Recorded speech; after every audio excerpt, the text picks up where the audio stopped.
From what little I know about how the visual sense works, it begins with light being emitted from some light source, like the sun or a candle or one of these street lights that I'm surrounded by in this car park in Southport.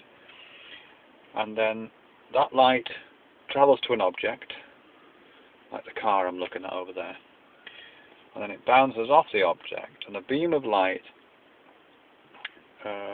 reflects off every part of that object that I'm looking at, that car, and then enters my eye through that hole at the front, the pupil, and forms an image of some sort on the retina at the back of the eye.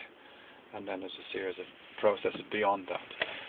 But that first part, which is about light, travelling from a light source, bouncing off an object, and flying into my eye, just seems so strange. There's a beam, when I'm looking at that car, it's a Maestro, the light is travelling at 186,000 miles an hour off that number plate and off that tyre and off that windscreen.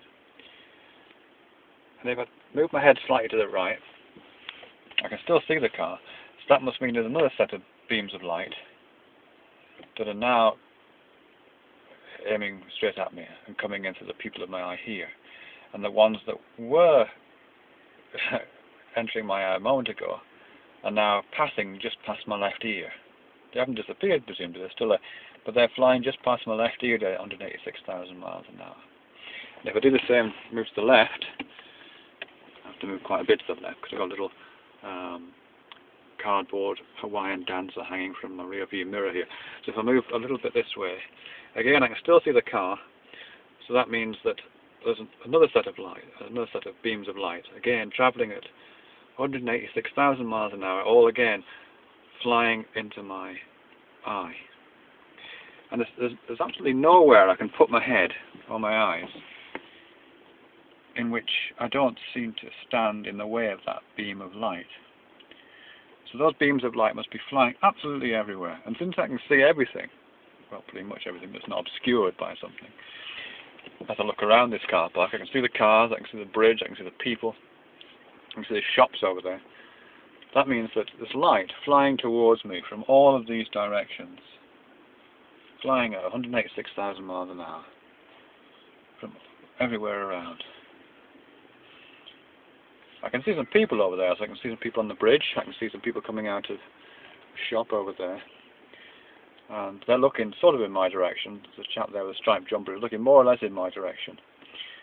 So you can see my car, and if you look close you could probably see me, which means that there must be another beam of light bouncing off my car and bouncing off me and flying towards that chap over there, again at 186,000 miles an hour. And I can see him, so the beam of light must be crossing. There must be massive amounts of traffic. All that light, even though it's actually quite dark now, even that light must be still flying around in every possible direction. Because I look around, no one seems to be staggering around cyclists. Everyone seems to be able to see the objects around them. So that must mean that they're all seeing pretty much as I'm seeing, which means that the light is travelling from everything into their eye. So every single object must be cascading all this light in every direction. All the space around me, the space inside this car, the space outside this car, everywhere must be completely filled with this torrent, this storm of light flying in every single direction, backwards and forwards, at unbelievable speed. We don't see that light, we just see the objects. That's the experience that we're having. But all this space is full of light. In fact, the only thing that isn't full of light are the things that I can see. The shop over there, the tree, the bridge, my own hand. These are the only things that haven't got any light in them. Everything else is just a complete cacophony of light. be interesting what would it be like if this was reversed, if you could make a kind of negative image of this experience. There'd be just this glowing space would just be glowing and full and